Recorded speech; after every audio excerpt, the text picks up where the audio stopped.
Reusse Unchained, presented by Josh Arnold, investment consultant, Mr. Money Talk.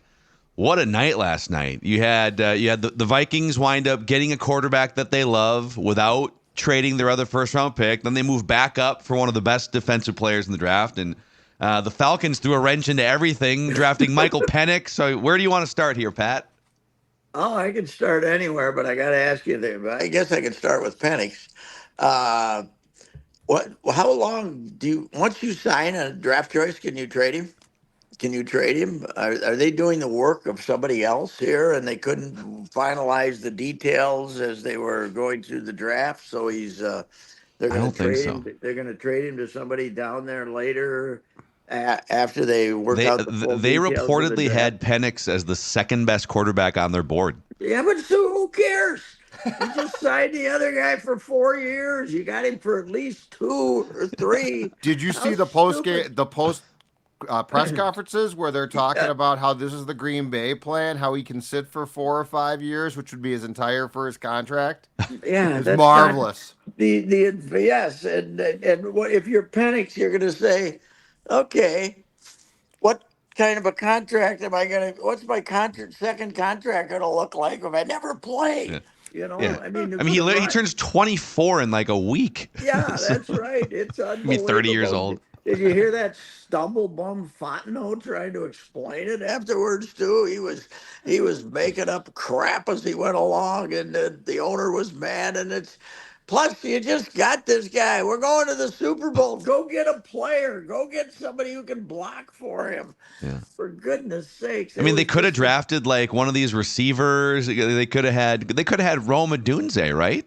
They could have had a top receiver, or they could have drafted a lot of the mocks had Dallas Turner, the edge rusher the Vikings wound up getting, going to the Falcons at 8. So here's the whole thing is you've not only did you sign Kirk's getting you fined and losing draft choices for shooting off his mouth. You're tied at the hip to him, and then you do this. What the hell is? I mean, some of these guys just really try to outsmart themselves, don't they? I mean, what? Unless you're going to trade him to somebody, unless Kirk's going to get hurt, he's going to play 8 games, and then everybody's going to be hot and bothered and want to give you a number 1 draft choices next year. But you're picking 8th already. Are they super concerned about the Achilles? Well, they should have been super concerned before they signed him. I know. Well, the trainer felt it out before he was supposed to, right? So the question is, when did they, at some point in the last 3 months, and the Kirk Cousins signing was at the halfway point of the draft season, right? It was like you had March 15th or whatever. You already had the combine and that part of the process, and then I'm sure there was the one-on-one meetings with the draft prospects after free agency. At what point did the Falcons decide, whoa, we love Michael Penix, this is great? Because if it was before they signed Kirk Cousins, then why would you sign Kirk Cousins? Yes, that's and true. if it was after you signed Kirk Cousins, then I don't know. The whole thing is bizarre, but it's not our problem anymore here. No, it's not our problem here anymore. But it's beyond belief that you can talk yourself into doing something like that. You know, at some point, you got to say to yourself, you know, I really like this guy, but you know how stupid this is going to make me look? You can't just embrace stupidity, okay? Yeah. And it's unbelievable. Now let me go to my deep study of college football this year, okay? I might have watched 100 plays total, okay? And 40 of them were in a Alabama game, and I can't even remember which game it was. But my one impression of college football this season was seeing 40 plays of an Alabama game and saying, they can't block this guy. This guy's an animal. Yeah. He's unbelievable, and that's the guy they ended up with. I would have been drafting him first ahead of all the quarterbacks. So it's but what the first 14 were offensive players, right? Yeah, There's it's no crazy. interest in defense. 9 offensive linemen in the first round. Yeah, but this guy is a monster. He's something. Now he's going to get himself some 15-yarders. There's no doubt about it. He's a little after the whistle guy, but man, They call that playing through the echo of the whistle, Pat. yes, yeah. Well, as long as the echo is not stopped, maybe you can get away with it. But with the hundreds of ways the hundreds of ways they're coming up with now that you can't tackle a person, I would worry a little about the penalties. But man, is he a monster! I Don't you couldn't think believe that it. that's why defensive guys fell though too? Because the priority is now so much on offense as far Yeah. as the league goes. I think it's become tougher to take defensive guys because of the fact that they get penalized for breathing. Yes, but the only way you can compete defensively, and I keep saying this, is get after the quarterback. Get No, you're right. make him bad. And this Yep. guy's this guy's better than Hunter right now. Oh, Not tomorrow. Right now, looks he's like better Pat than just Dan walked Hunter. over to the Northern Fire Barbecue hot Yeah. takes desk at the Fillmore. Yes, right. Yes, I did. Wow. He's better than Danielle Hunter right now. He doesn't have he doesn't have the wear and tear on him. He doesn't have the history of missing 12 out of a 16 game schedule, 17 game schedule. He's I had a hard time writing that column last week about how smart they were in the offseason. Well, yesterday, the same thing. But then again, if we could have had Rick, think of all the choices we've had today. We have the Saturday, we'd be just sitting on the edge of our couch waiting to see those 3 5th-rounders, 4 6th-rounders, and 7 7-rounders. You know. Who wants studs when you can have all those draft choices? That's my favorite part about just waking up this morning, and I don't know, the Twitter algorithm just fed me all of the draft value chart nerds are up in arms this morning of, well, how could the Vikings give up? The Vikings gave up the equivalent of a mid-first round pick if you add up all the mid-round picks. It's like if they found a franchise quarterback and a stud edge rusher. Yes. But I know, but like you gave up too much value on the draft value chart. Yes. Yeah. I wanted to find the guy who invented the draft value. Now, where was Michael Penix on the draft value part?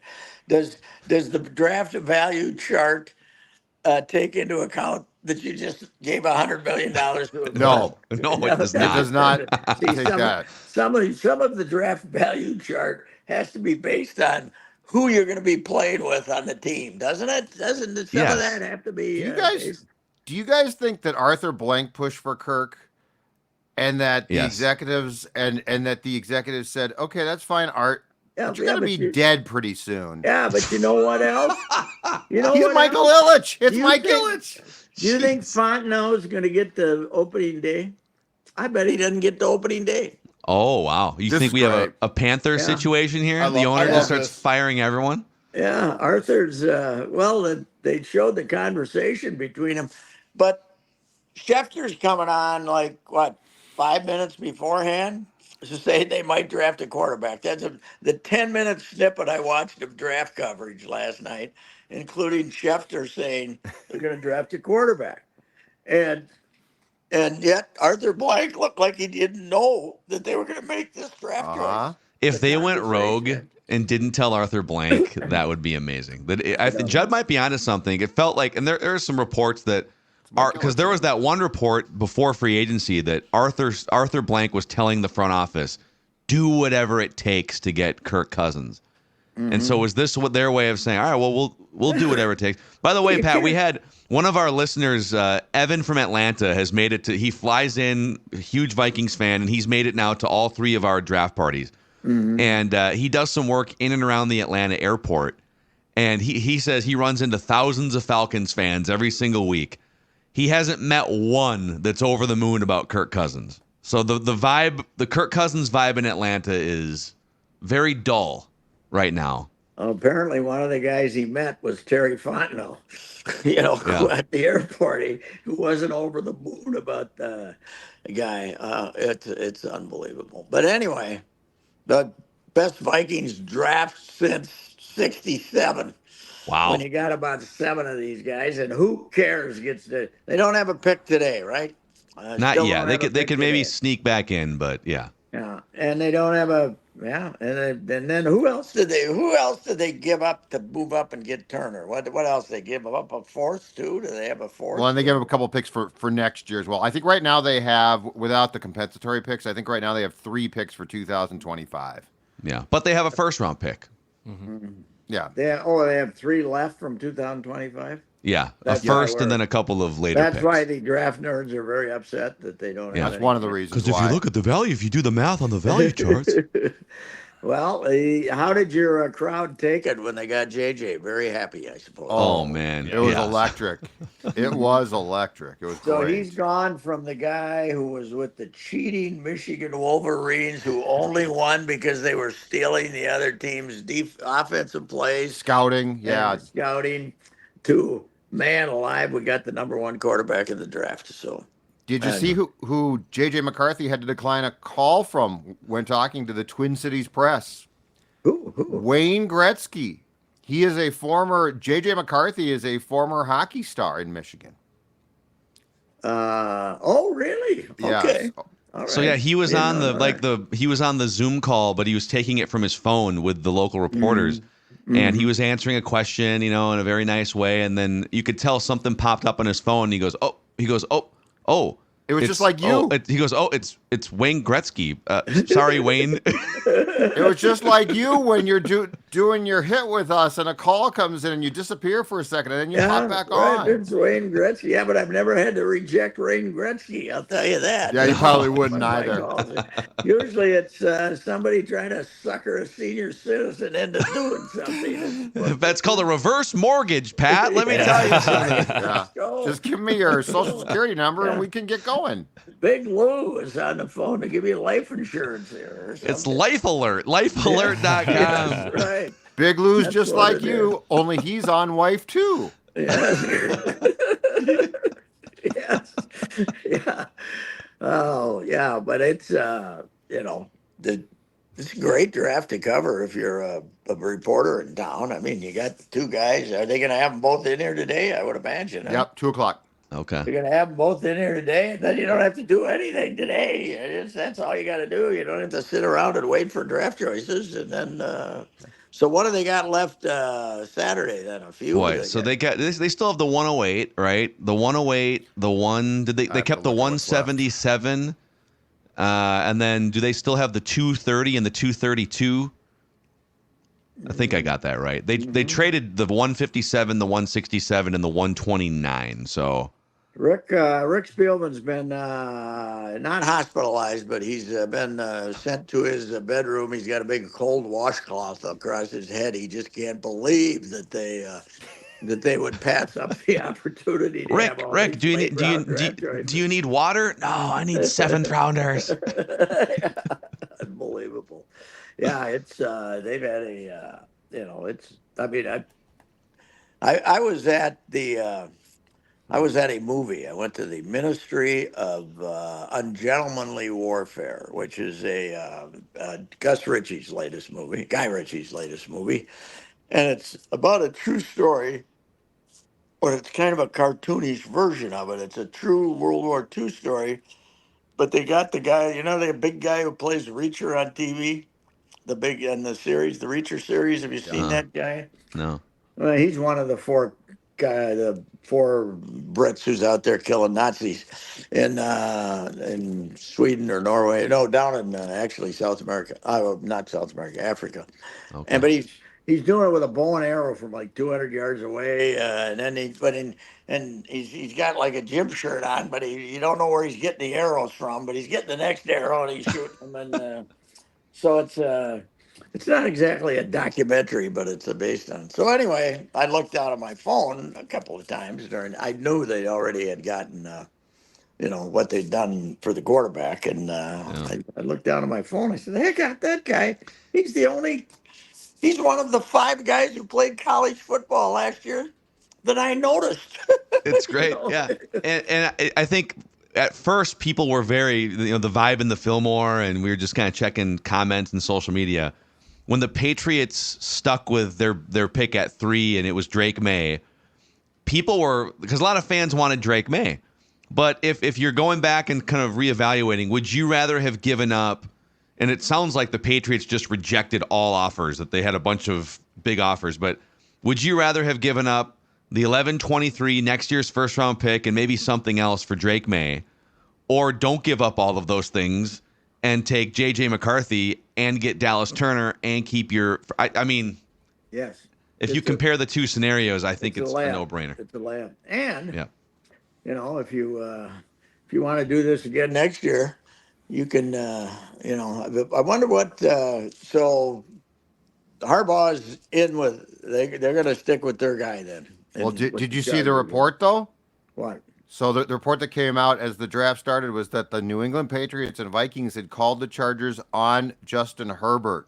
Mm-hmm. And so there were trade talks. And so they did try, and because I think the theory was, hey, you take McCarthy at 5 and Justin Herbert, I could see him saying, why would I want to play in an offense where you guys run the ball? Mm-hmm. It's not really his offense. So like that was one of it got buried eventually by all the moves, but that was probably one of the more interesting reports of the entire night, is that indeed, because everyone's like, that's ridiculous. That'll never happen. That's the stupidest thing you guys have ever talked about. It turned out to be true. They at least called. Yeah, but if you go back, I love that guy. I mean, he's not Kirk Cousins. First of all, he's young, and second of all, he's good. But but you're back in salary cap hell forever again. If you go get him, you're back in. You're not going to be able to do. You're not going to be able to do much. So they've had a great offseason. It's incredible. I think I was, I saw Kwesi out there directly answering those questions a couple of years ago, and I said, boy, this guy's going to be a wonderful general manager. No, I did not think that, but now and I'm on board. His first draft was such a disaster. Yes. He kind of dug a hole. And then, of course, I don't know if you saw, Diana Rossini put out a couple days ago from The Athletic that she had a list of 5 NFL GMs that could potentially be on the hot seat. And she said Kwesi was the one that needed a big draft more than anyone in the NFL, from what she was hearing.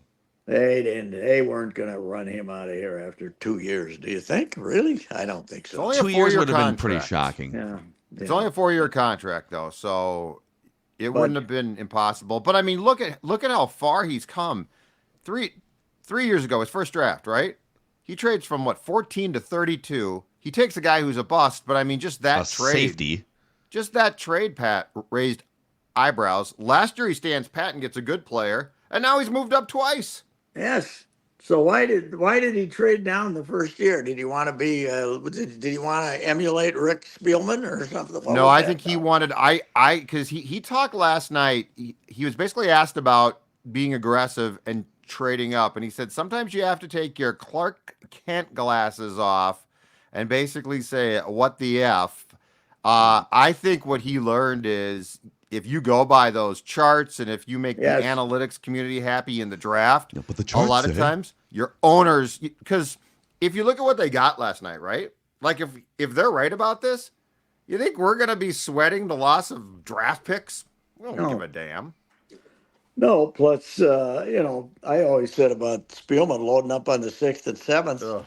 Those are undrafted free agents that you just decided to draft. It's the same players, but they were actually cheaper than drafting the undrafted free agents, by the way. And you know what's going to be interesting? How many late round guys with potential to be late round draft choices are going to be staying in college because they're going to make more money? That's that's what I wonder. How many? Everybody can say, they got me projected as a 6th, 7th rounder. I'm making $400,000 here. Why do I want to go to the NFL? Anyway. So hey, before we put a bow on this here, why don't you tell these new Vikings draft picks, if they're in the market for a car here in the Twin Cities, where should they go? You know what you need, J.J. McCarthy? You need a Hummer EV from Jim Paul and Brett Paul's Valley Group of GM dealers. They got them at good interest rates, factory rebates. They have everything out there now. at Jim Paul and Brett Paul's Valley Group of GM dealers. Stock is full. We're ready to go. We got all the big, the heavy duty trucks, the Yukons, all the things that were hard to get a couple of years ago in the pandemic are back. They're out there. They're Jim Paul and Brett Paul are ready to make deals and have low interest rates. And they tell me that the car business is back after the 2 or 3 year slump. So you can go to Apple Valley where I go, and I've got my last 6, 7 cars, or you can go to Hastings where they also have a fine fleet of new vehicles to sell you. But Jim Paul, Brett Paul, Valley Group of GM dealers, they're my guys. I've seen interest rates at 0.9%, 1.9%. Man alive, Apple Valley and Hastings, the Valley Group of car dealers. Thank you. One more thing. I don't know if I don't know if you kept tabs on the wrestling world this week, but this is something I think that will make you chuckle. So we've talked to you about this AEW. It's like the second level behind WWE, right? The owner of AEW is Tony Khan. He is is it Shad Khan's son, the guy that owns. Okay. So the Khan family owns the Jaguars. Jacksonville, right? Yeah. Yep. And so Tony Khan is very much involved with the Jaguars, and he runs and writes AEW. He's an on-screen guy. So they ran an angle on Wednesday night on AEW Dynamite where the bad guy faction turned on the owner of the company and delivered a devastating beatdown to Tony Khan in the middle of the ring on TBS. They gave him a pile driver.